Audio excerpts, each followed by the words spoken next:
No, I wasn't lying earlier today. When I say I'm going to double upload, I'm going to double upload because I got to catch up on all the servants that released over on the JP version of the game, especially when they're this good. You know, Cagliostro is really, really strong, but I feel like his banner with the Count of Monte Cristo is going to overshadow the release of Hassan of the Shining Star because this guy is very strong. As someone who pulled him going for Marie Alter, I'm really excited to build this guy once I actually have QP with the next lotto over on JP, but he seems like he's going to be very strong. He almost feels like he's going to be the Dioscuri twins, but as an arts AoE assassin, kind of, not one-to-one, but you'll see what I mean as we go through this. So make sure you leave a like, make sure you subscribe if you like having single or sometimes double FGO videos pop into your subscription feed, and maybe other games as I start to branch out a little bit more. We'll see how that goes, and leave a comment in the comment section down below after I go over how good this guy is, because you want to make sure that you are informed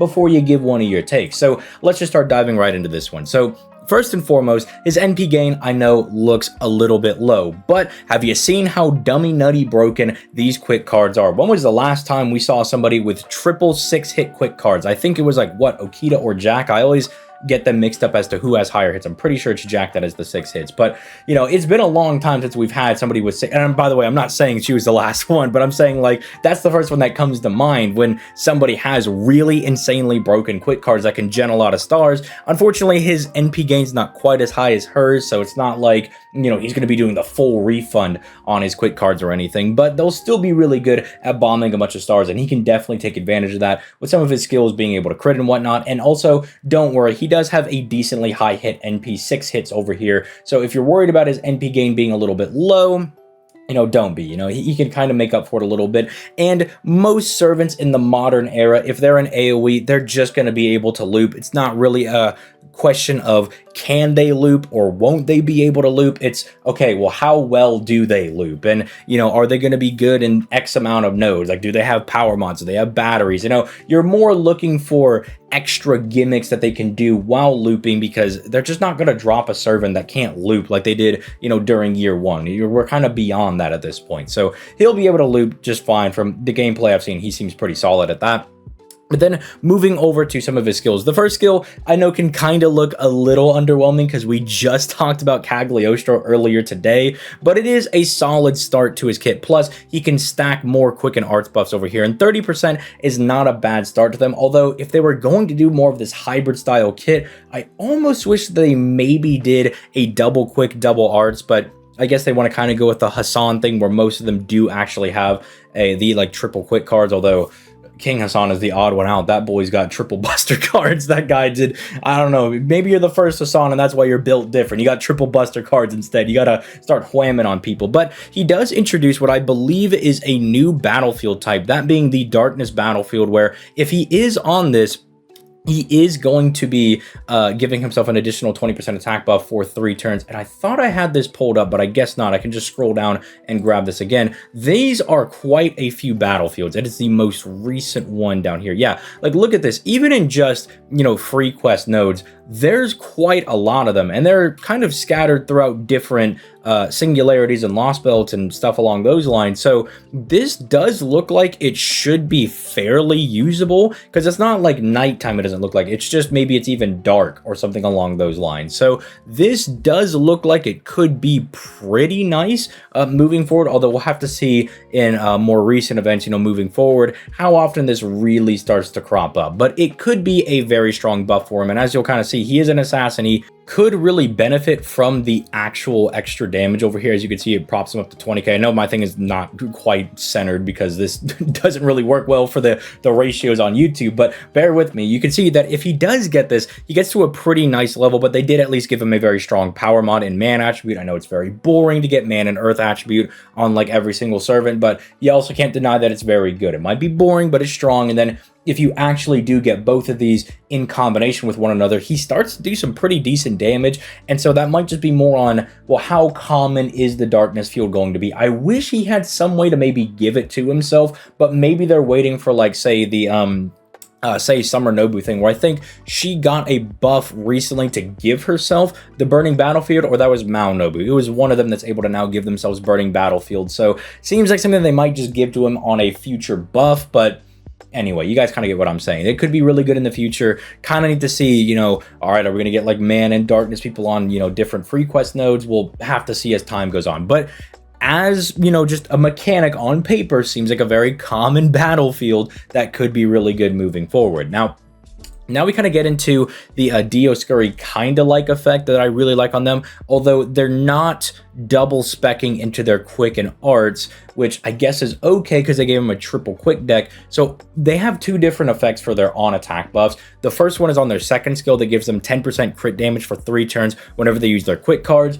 The third skill gives them 10% NP gauge whenever they attack with their quick cards. So they kind of have really, really strong quick cards, just in the fact that you think about these things, they're going to be genning a lot of stars, but then they're going to be stacking quick damage and refunding his NP. So even if he does have, say, slightly lower NP gauge or NP gain over here, he should be fine in the fact that if you're bringing him to more difficult content, he should just be able to get a whole lot back when it comes to doing brave chains or just even follow-up attacks. And he does have his own 50% crit damage buff. So after, say, the first 3 quick cards, he's going to be at 80% just free crit damage. It's not like quick crit damage, buster crit damage, nothing along those lines. It's just free. So he should be critting really hard. You might kind of feel that he feels like Morgan in a way, that Morgan, you know, doesn't do a whole lot of damage on her NP, but she really makes up for it with some really strong crits despite her not having a huge crit damage buff. The Hassan of the Shining Star might be similar to that as a type of feel where he's just like critting people into oblivion. It's also really good if he doesn't actually finish somebody off with one of his face cards. You could have his 2 quick cards follow up to refund his gauge if you're using him for free quest farming, because again, his damage is a little bit low, so he might not actually finish the guys off, and then getting those extra 2 quick cards might actually be able to refund him back up to like 80%, to where then a Castoria skill 2 can bring him back up to, you know, 100%. Now, you probably should have already used your Castoria skill 2, but if you're using loopers that, you know, don't have the insane buffs like Berserker Masashi, or they're not like really kind of staples like Ibuki in Summer Melusine, and you're kind of, you know, using more B, C tier tish type loopers, you might have to rely on stuff like that. But he's also going to be giving himself 2 hits of evasion, which I do really like, and buffing his star generation rate by 100%, which again, I also do like. It does mean that his arts NP over here is going to function a little bit like Caskills, but without the extra added hits. I explained this in the Cagliostro thing, why having the 100% is a little bit better, but if you didn't watch that video, let me reiterate. The arts cards, they have a star gen value of 0, and so when you buff that up by 100%, how FGO processes it is that instead of each hit on the arts card genning 0 stars, they gen 1 star at the least per hit, which I know sounds a little bit weird, but think about like 6 hits on each individual enemy guaranteed, on top of maybe even the other random stars you might get, because not to say that arts cards can't gen stars. I've had people try to argue that in the comments. That's not what I'm saying. I'm just talking about the general coding and how the game processes the information. You know, you could still get away with genning random stars, but that's how it works. That's like why Caskill was so good when he came out. It's that same general idea of overclocking the critical star generation rate to the point that it forces things to do what they should not be able to do, you know, forcing arts cards to actually drop stars. But it'll also make his quick cards ridiculous, because remember, he's an assassin. His star gen is at base very high, and he's got 6-hit quick cards, so he is a star genning machine from the gameplay I've seen so far. That's why I'm really excited to test him out for myself and then just nuke stars everywhere, because I do feel, it's a little prediction, that we're probably going to be getting another type of buff to either how crits work or how quick cards work, and the fact that we're getting to the point that we can start genning way more than 50 stars.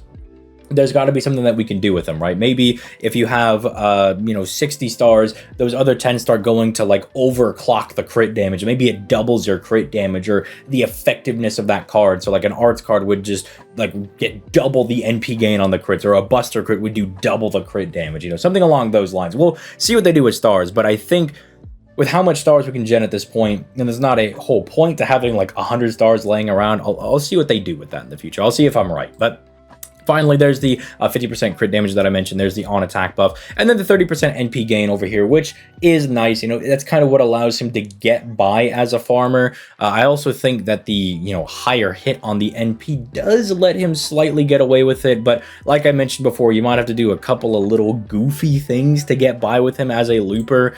Especially at lower NP copies. That's just kind of how it is in the nature of lower NP gain servants. But you know, again, you can get people like Cagliostro, who only has 0.41%. You can get Taisui, who I think only has, I want to say it's like in the 30%. I know the Valkyries is like 20% or lower. Like it's really, really low. And the fact that you can get these lower NP gain units to actually farm because of how good Castoria is, frankly, he'll be fine. Like if you need to use him, if you have or if you're lacking, I should say, people like Berserker Masashi, Space Ishtar, Summer Kama, the likes, you know, all the works. But then we go over to his NP, and I really like this. He is giving himself a quicken arts buff over here, so whenever he fires his NP, these effectively become mana bursts for both quick and arts, which is very, very strong. It's very nice. It does mean that his NP gain of the damage for those will be very strong on follow-up cards. And I also like that he's stacking NP damage, because like Cagliostro, when I was talking about the fact, well, he does have the defense down, so in a CQ, he's going to be stacking more damage and he'll be doing more and more.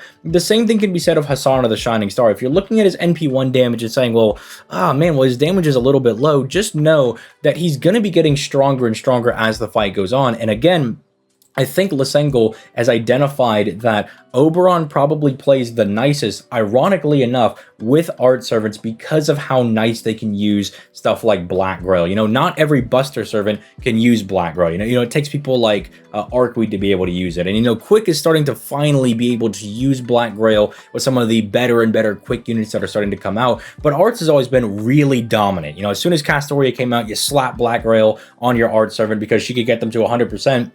And they would probably loop their NP back just fine. And then now they could just do as much damage as they needed. So the fact that he's going to have 60% NP damage by himself is going to be very, very strong. That effectively means he has his own Black Grail by turn 3, which is very strong because you'll effectively already have a max limit broken Black Grail on this guy because he gives himself his own 60%, Oberon gives him 20%. That's 80% NP damage that he can provide for himself by turn 3 that he is going to get overclocked by Oberon's own third skill, and the fact that you could use his own Black Grail, like the actual CE, for an additional 60 to 80%, this guy will be doing really, really good damage by turn 3. It might be more of a problem of getting to turn 3 rather than the actual turn 3 damage, especially because they gave him a man attribute power mod, which is one of the best power mods in the game. Because just look at this just plethora of guys that you can hit. You could just go in here and absolutely smoke all of these dudes with a free 150% power mod. And then look at all these just random enemies that you can fight, right? Like, look at all these random dudes that do appear in events. These are all enemies that you will find in various events and just the various free quests that do commonly reappear. So that's very, very strong for him. And then, you know, he does a little bit of chip damage to himself. We don't really care about that one too much. I mean, maybe if you're going into a CQ, give him like the command codes that can heal yourself, or bring Proto Merlin if you're really concerned about it. But he's very, very strong. Not like the strongest servant I've ever seen, but I can't accept any slander of him being lower than a B tier. Like, this guy is definitely very strong, and you could definitely, again, look and say, but the damage chart is a little bit low. It's like, yeah, but that's not practical. That's not how a 3-turn operation is going to work, especially because the fact that he plays so nice with Oberon, I think, is huge. You know, I think when you can get yourself an art servant that can hit like really, really high numbers with Oberon, because I don't know if that's how they were intended to be used, but it just makes them look really good, which is why his, you know, base damage is probably a little bit lower. But again, he's got ways to make up for it. You know, if you're on a darkness field, his damage gets very solid. If you have man attribute, it gets even better. You got both. 30k is not bad.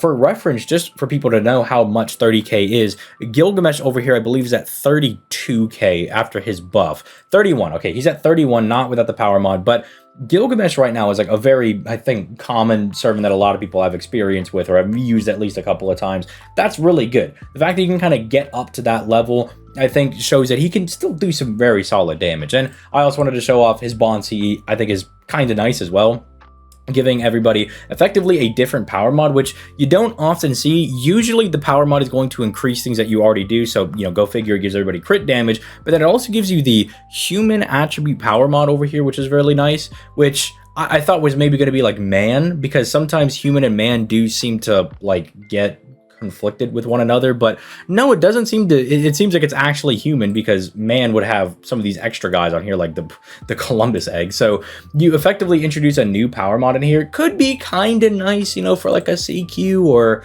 maybe a specific free quest you want to go farm. I don't think it's the worst thing in the world, obviously, if they would they'll buff up the stats on the, you know, what a concept, you know, buffing up stats on the Bontees. You know, I put in all this work, you know, at least maybe give me 1,000 stats instead of like, what do they give? Like, what you, like 100, right? Yeah, 100. Come on, wallahi, bro. You got to give me something better than that for all the work I'm putting in. But let me know what you guys think in the comments down below. I think Hassan of the Shining Star is very strong, at least maybe a B+ servant. I'm not going to be hyperbolic though and say he's like an AA+ tier servant, because I think Cagliostro is probably more chilling an AA+, and he's definitely a decent bit better than Hassan of the Shining Star. But this guy is not bad, and he's got drip. So let me know what you guys think in the comments down below, and I will catch you guys in the next video. Peace, late guys.